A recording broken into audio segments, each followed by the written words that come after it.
Je disais tantôt que ta réussite dans ce monde-là serait 100% basée d'abord de ta façon de penser et de ta façon de voir les choses. Il y a des jeunes Africains ici en Afrique qui ont leur pensée et ils voient les choses totalement différentes. Ça veut dire qu'ils voient l'Afrique, c'est un désert, c'est un taudis. Ça veut dire que l'Afrique, c'est un enfer, qu'il n'y a rien à faire dans ce continent, que pour eux, pour réussir, ils doivent aller dans d'autres continents. Alors cette pensée-là et la façon de voir les choses, tu ne pourras jamais commencer, entamer quelque chose en Afrique et réussir parce que ta façon de voir les choses et ta pensée est complètement bloquée. Tu te dis que l'Afrique c'est un endroit où rien ne marche. Il y en a beaucoup de gens comme ça en Afrique. Alors comment toi, si tu ne parviens même pas à connaître ta pensée et ta façon de voir les choses, comment tu vas alors contribuer au développement de ce continent? Finalement, tu deviens seulement part. Ça veut dire qu'une partie des numéros de l'Afrique, quand on dit déjà qu'il y a 1 milliard de population en Afrique, ça veut dire que toi, tu es venu compléter parce que si tu n'es pas, on devait dire qu'il y a 999 000 millions. Donc, l'Afrique n'arrive pas à 1 milliard.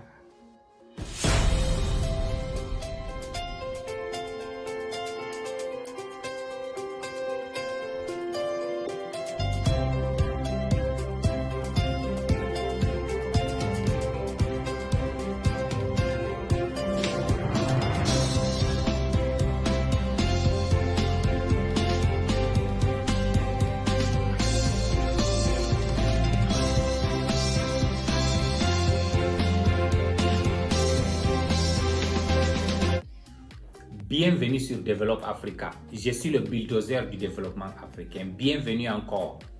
Comme je disais que ta façon de voir les choses et ta façon de penser, c'est le résultat de la culture auquel toi tu proviens. Tu proviens de quelle culture? C'est le résultat de l'éducation auquel tu as reçu. De l'éducation de tes parents jusqu'à l'éducation conventionnelle qu'on t'a donnée. Ta façon de penser et ta façon de voir les choses et réagir provient de la religion auquel tu es en train de pratiquer. Ta façon de penser et ta façon de voir les choses provient de l'environnement auquel tu vis.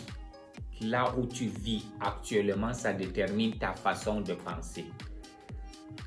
Quelqu'un qui vit à Kampala, Ouganda, n'a pas une même réflexion que quelqu'un qui vit au Maroc. Quelqu'un qui vit à Nairobi, Kenya, ne pense pas comme quelqu'un qui vit en Guinée équatoriale.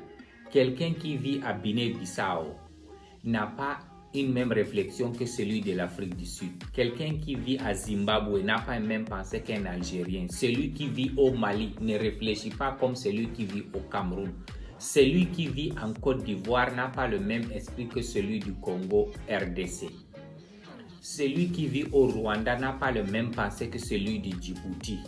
Il faut voir alors chaque environnement va te donner un système d'éducation, une croyance et un système de réflexion qui va te permettre seulement à subsister dans ce même endroit-là. Alors maintenant, si tu veux agrandir, développer tout un continent, ça veut dire que tu dois essayer d'abord d'étudier tous ces facteurs-là, parce que ces facteurs-là déterminent le succès et la richesse auquel tu as.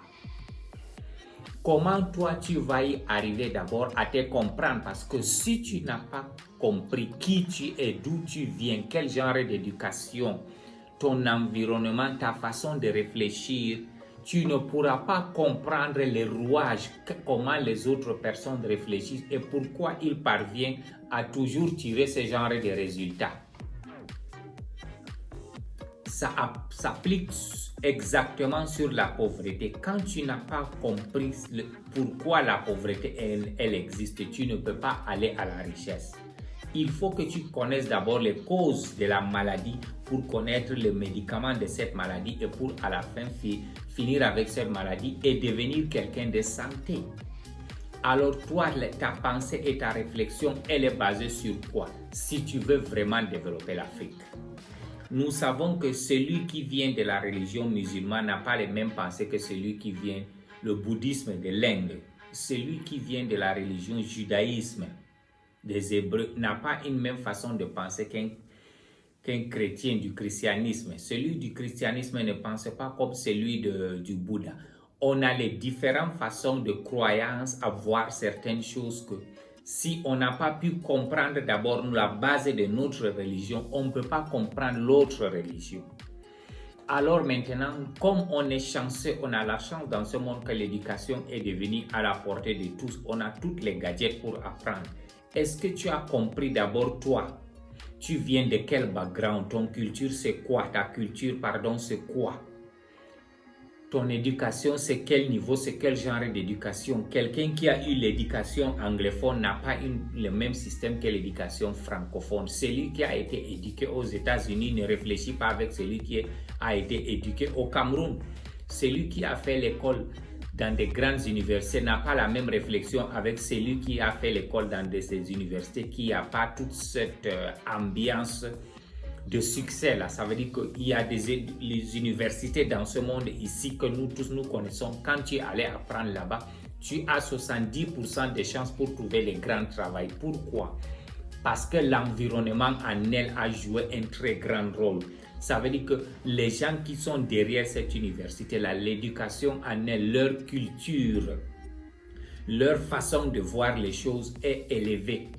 Maintenant, toi, l'être humain qui veut devenir riche en Afrique et qui veut développer l'Afrique, comment tu vas parvenir à assimiler toutes ces cultures-là, toutes ces éducations-là, les comprendre, les compresser, les combiner et faire à ce que toute personne que tu rencontres dans ta vie devienne un asset que toi, tu peux travailler avec pour développer, pour aller de l'avant. Ça, c'est ma question du jour. Je dis toujours bienvenue sur Develop Africa. Je suis le bulldozer du développement africain. L'entrepreneuriat, l'investissement et le leadership, c'est les trois choses-là qui vont faire à ce que l'Afrique se réveille. Je vais vous dire une histoire, mesdames et messieurs. Vous n'avez pas constaté qu'il y a nos frères et sœurs africains qui sont ici en Afrique, qu'ils sont convaincus dans leur cerveau, dans leur mentalité qu'il n'y a rien de bon en Afrique, il n'y a rien qui marche en Afrique. Pour eux, l'Afrique c'est l'enfer, l'Afrique c'est un taudis, il n'y a rien qui marche, ils ne voient rien d'intéressant. Pourquoi? Parce que sa façon de penser, l'environnement, l'éducation qu'on lui a donnée avec aussi la religion, sa spiritualité est devenue quelque chose qui lui est bloqué, qu'il n'y a rien qu'il voit d'important en Afrique. Il ne voit aucune ressource qui va faire que l'Afrique va aller de l'avant. Tout son rêve, c'est de quitter l'Afrique ou aller en Asie ou en Europe, aux États-Unis pour aller vivre. Il pense que c'est mieux ailleurs. Je ne dis pas que cette personne-là, c'est de sa faute. Non, c'est l'ensemble des pensées et de réflexions et sa façon de voir des choses est devenue aveugle. C'est pour ça qu'il ne voit pas d'opportunité. C'est ça qui détermine alors l'être humain. L'être humain, c'est ta façon de voir les choses. Quand tu penses, ta façon de penser et de voir les choses.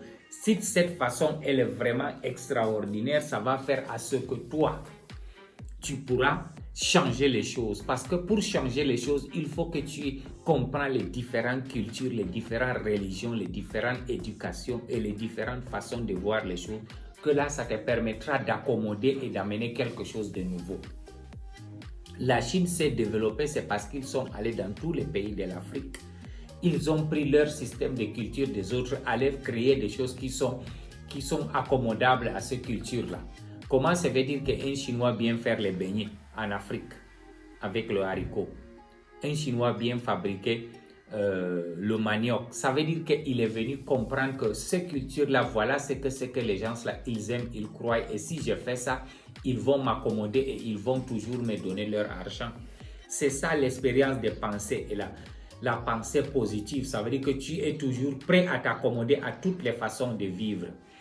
Vous n'avez pas constaté que si un blanc ou une dame blanche vient se marier en Afrique et il s'habille avec les cultures africaines, il faut voir l'amour que nous les Africains lui donnons. Il arrive, il porte nos habits, il s'accommode, il mange, il fait notre façon. Il faut voir comment on l'accueille avec joie. Mais quand il arrive, il te dit qu'il ne fait pas ça directement. On commence à lui rejeter parce qu'on trouve qu'il ne fait pas partie de notre cercle. Qu'est-ce que toi, tu vas faire aujourd'hui pour comprendre que tu es prêt à accommoder et t'accommoder à tous les systèmes de la vie? Qu'est-ce que tu vas faire pour arriver? Parce que la réussite, c'est comprendre comment aller avec les autres. C'est comprendre qu'est-ce que tu peux faire que les autres soient satisfaits et pour que toi, tu réussisses dans le succès. Les Occidentaux ont compris ça. Il faut voir quand ils arrivent dans n'importe quel milieu, ils s'adaptent à ce milieu de vie-là sans critiquer, sans changer. Mais nous, les Africains, on a toujours tendance à critiquer les autres, qui est quelque chose vraiment de déplorable. Je demande, toi aujourd'hui, ta pensée et ta réflexion, est-ce qu'elle est vraiment prête à accommoder tout le monde, à faire à ce que tu amènes quelque chose de positif en Afrique? Souscris sur ma chaîne YouTube Développe Africa. Il faut toujours souscrire et appuyer. La communauté est en train de grandir parce qu'on doit partager nos connaissances. Ce que tu connais, tu partages, ça va aider. Si aujourd'hui, là, ce que je fais dans Développe Africa, si ça peut aider seulement 1% des Africains, c'est que moi, je suis satisfait, j'ai fait quelque chose. Merci beaucoup. Une très belle journée à toi. Une très belle journée.